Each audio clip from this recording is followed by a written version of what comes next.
Burdeos, cuna de la Compañía de María.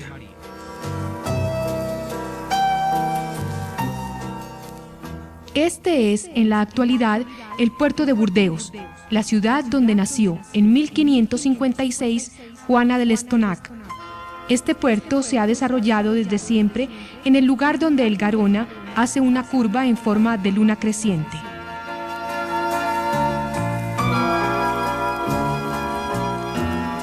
Al mirar el plano que nos muestra la ciudad de Burdeos en el siglo XVI, año 1550, podemos observar los lugares en los que se encontraban siempre un gran número de edificaciones y barcos mercantes de toda Europa. Así era la ciudad de Burdeos en el tiempo de Juana de Lestonac. Así era la ciudad donde nació la Compañía de María.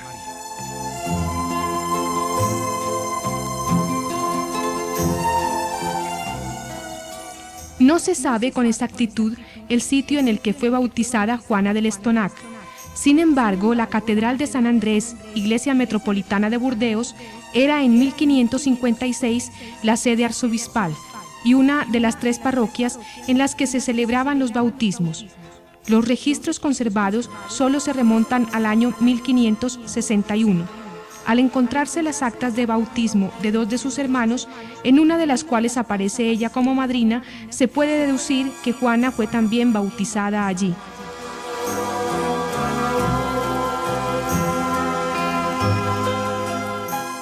Podríamos decir que aquí se inicia la historia de Juana de Lestonac, pues la historia de su vida es la historia de su fe.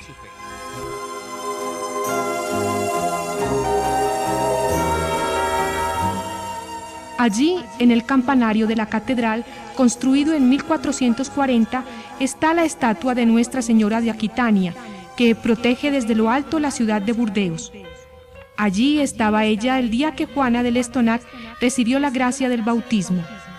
Allí estaba María, Nuestra Señora, en lo alto, obligando a levantar la mirada hacia ella como protectora de la que un día sería fundadora de su compañía.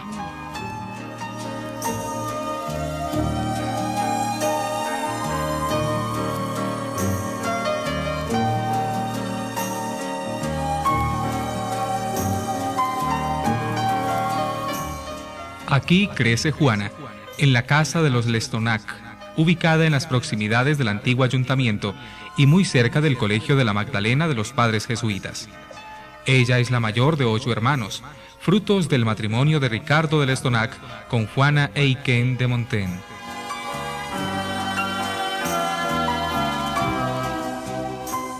Aquí, en casa de los Lestonac, empiezan las primeras luchas de fe de Juana.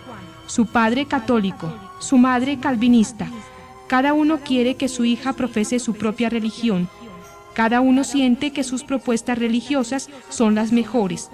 Estas diferencias religiosas son para Juana un verdadero sufrimiento.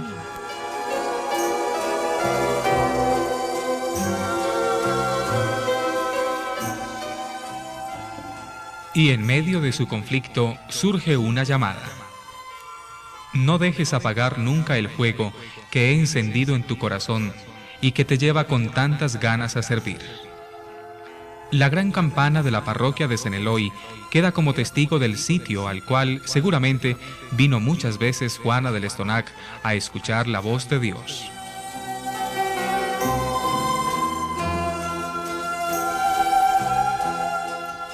Esta torre del siglo XVI pertenece al castillo de Montaigne. Allí residía el filósofo humanista francés Miguel de Montaigne, tío de Juana de Lestonac.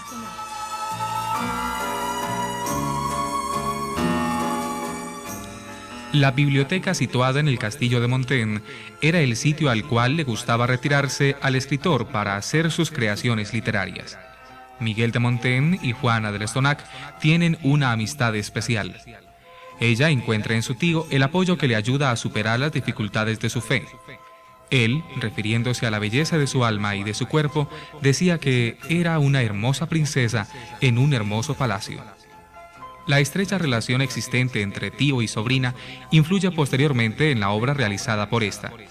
La mentalidad de Montaigne marca la pedagogía de Juana, que luego en la historia creará una corriente en la compañía de María, de respeto a la persona, de contar con el otro, de tender la mano.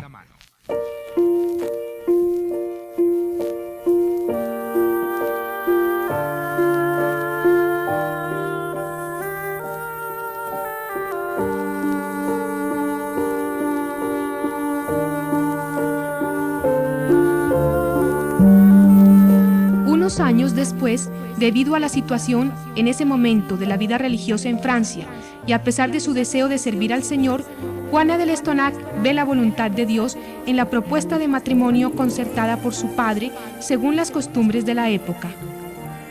En la parroquia de San Eloy, ubicada cerca de su casa, contrae matrimonio en septiembre de 1573 Juana de l'Estonac con Gastón de Montferrand, barón de Landiras.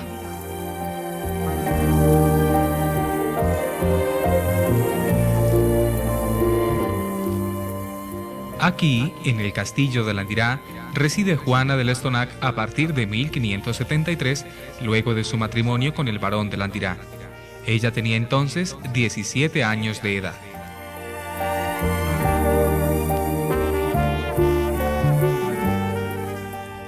El campo que rodea el castillo presencia los 24 años de vida matrimonial que dura la unión Montferrand-l'Estonac y cuyos frutos son 7 hijos, de los cuales solo 5 logran crecer.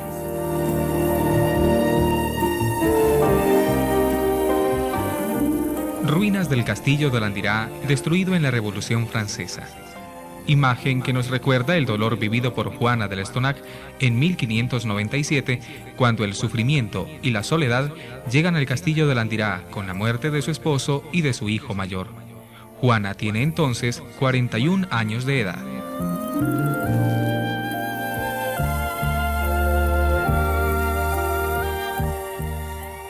La iglesia parroquial de Landiras es testigo de lo que significa la viudez para Juana de l'Estonac. Gobernar una baronía llena de actividad, administrar un rico patrimonio, continuar la educación de sus hijos, pero sobre todo responder a la llamada que Dios le había hecho en sus años de juventud.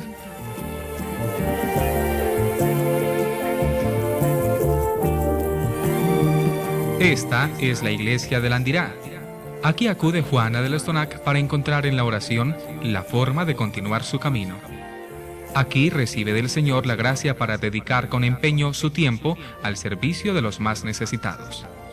Aquí sigue escuchando la voz del Señor, y así, después de 5 años, ve que ha llegado el momento de dar respuesta a la llamada que ha resonado en su corazón: consagrarse al Señor en la vida religiosa.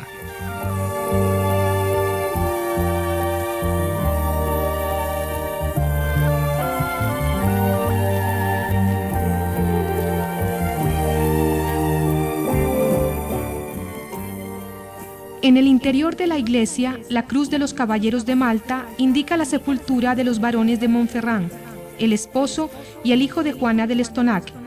Es el recuerdo de una etapa vivida. Es el año 1603. Juana tiene 46 años. Ingresa en el Cister de Toulouse en su afán de dar respuesta a lo que creía el llamado de Dios. La oración y la penitencia son las claves de la vida de Juana de l'Estonac en esta etapa en el monasterio del Cister de Toulouse, donde recibe el nombre de Juana de San Bernardo. Las duras exigencias sobrepasan sus fuerzas físicas. Esto obliga a Juana a retirarse.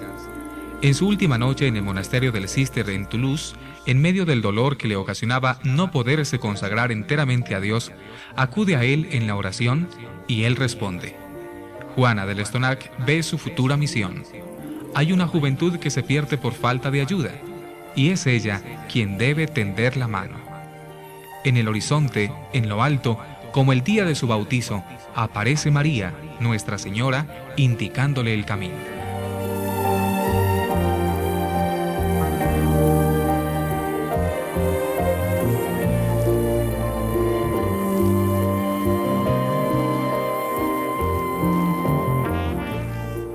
Las tierras de la Motte se encuentran a una legua de la baronía de Landiras.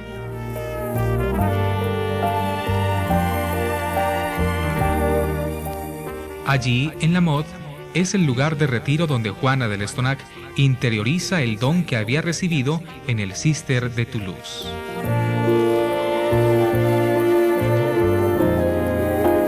Aquí, en esta casa que hoy vemos en ruinas, se fue gestando poco a poco y fue tomando forma la intuición de Juana de l'Estonac en su última noche en el monasterio del Cister en Toulouse. Y mientras la edificación se arruina y cae, el proyecto que allí se planeó crece y se fortalece en la historia. La Compañía de María ya casi tiene 400 años y está presente en muchísimos rincones del mundo en los 5 continentes.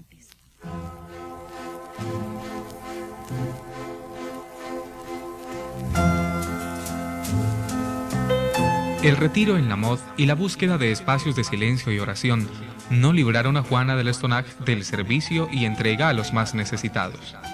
Las calles de Burdeos fueron recorridas una y otra vez por la baronesa de Landigat en 1604, cuando se presentó en la ciudad una gran peste que azotó y diezmó la población. Mientras las gentes buscaban las afueras de la ciudad para evitar el contagio, ella va de casa en casa llevando alivio y consuelo a las víctimas de la enfermedad. En este servicio, Juana tuvo la posibilidad de encontrar unas jóvenes que, atraídas por su personalidad e ideales, empiezan a unírsele. Con ellas y con la asesoría de los padres jesuitas, Bord y Raymond, Juana empieza a consolidar su proyecto.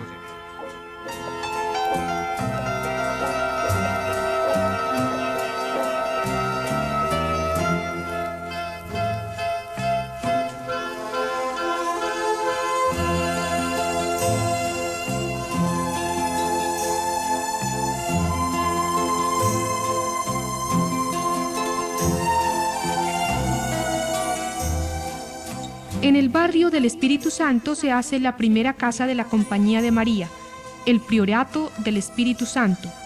Allí se instaló en 1607 el primer grupo de religiosas. Permanecen en este lugar por espacio de 3 años aproximadamente.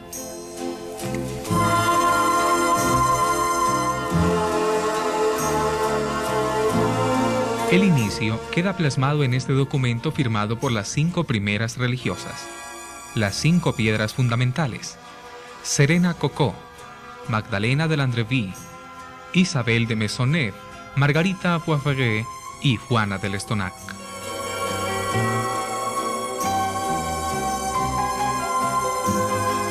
Más tarde, la Casa del Espíritu Santo resultó pequeña, pues el número de postulantes aumentaba sin cesar y no había posibilidad de nuevas ampliaciones.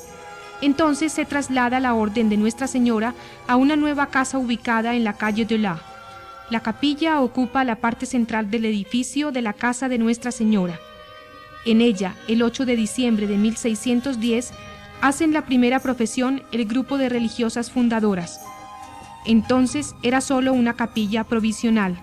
Luego fue reemplazada por este hermoso edificio comenzado en 1616. Este retablo perteneció a la capilla de la calle de la capilla que oyó las confidencias de Juana de l'Estonac con su Dios, que supo de las alegrías, las preocupaciones, las angustias de Juana en la primera época de la compañía. En el centro puede apreciarse una pintura de la Asunción de Nuestra Señora. Aquí se fortaleció el amor de Juana a María y su afán para que la compañía la copiara en su vida, en su trabajo, en su misión. Durante la Revolución Francesa fue arrancado de allí y no se volvió a saber nada de él, hasta hace poco que fue encontrado en la iglesia de San Martín de Pessac, un pueblito cercano a Burdeos. Allí se conserva este hermoso retablo.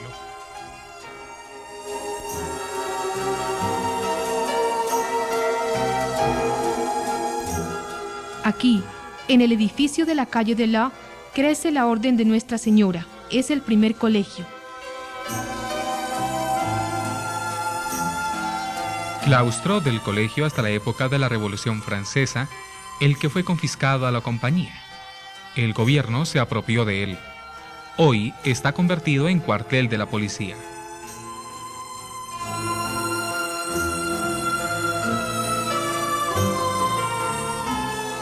Esta puerta del convento de la calle de La hizo abrir Juana de l'Estonac. Creyó con ello favorecer el silencio y el recogimiento de las religiosas. facilitaba el descargar el mercado y las compras que necesitaban, ya que estaba ubicada en un sitio retirado de la parte reservada a las religiosas. Este hecho fue aprovechado por los enemigos de la Santa Madre para indisponerla con el cardenal de Sourdis, diciéndole que esto mostraba que Juana del Estonac quería independizarse de su jurisdicción. El cardenal la obligó a cerrar dicha puerta.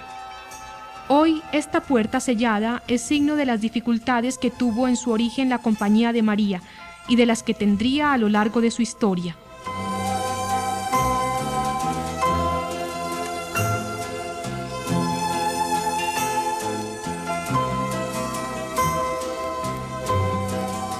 El sillón usado por Juana del Estonac para descansar en los últimos años de su vida.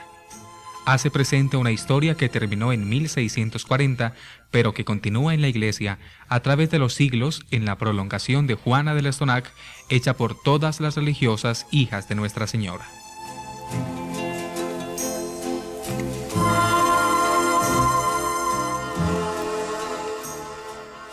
En Burdeos, en la iglesia de Santa Eulalia, construida entre los siglos XII y XIV, a la derecha de la puerta, en el exterior, una estatua de Santa Juana del Estonac, esculpida en 1900, no solo la recuerda, sino que indica la obra educativa de la fundadora en las proximidades de esta parroquia.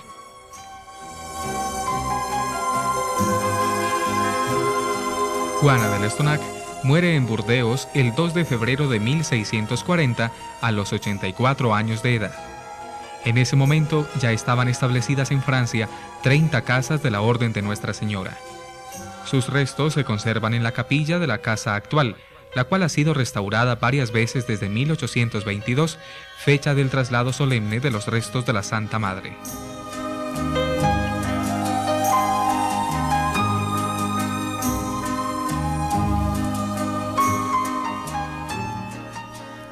En 1900, con ocasión de las ceremonias que siguieron a la beatificación, se realiza esta estatua yacente de Juana del Estonac.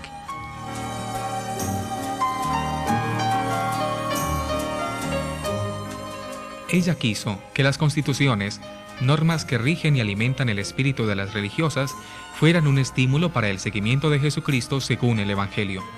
Una invitación para servir de una manera siempre nueva, para responder a las necesidades de todo tiempo y lugar. La obra de Juana del Estonac ha perdurado en el tiempo. En 1949, cuando la Compañía de María tenía 342 años de servicio a la Iglesia, evangelizando como educadoras y con su presencia en 14 países, Juana del Estonac es declarada solemnemente santa el 15 de mayo de ese año por el Papa Pío XII.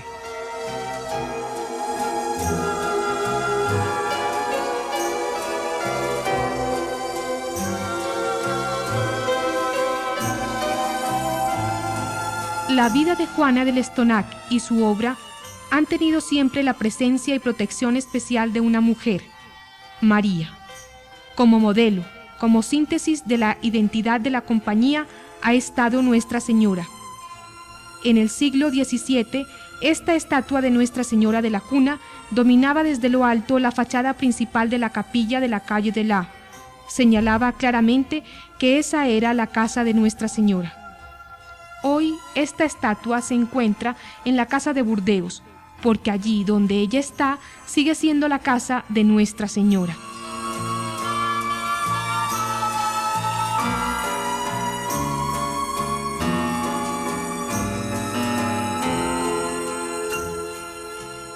Un día, grabado ya en el tiempo de hace 4 siglos, María buscó unas manos que en su nombre acudieran a llenar grandes vacíos de fe, de sentido, de cultura, y encontró las de una mujer.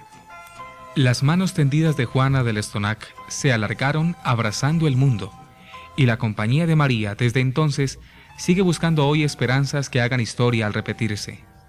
Extendidas por 5 continentes, sus comunidades realizan la misión de evangelizar como educadoras al servicio de una fe que invite a pensar, necesite orar, obligue a actuar y dé frutos de justicia.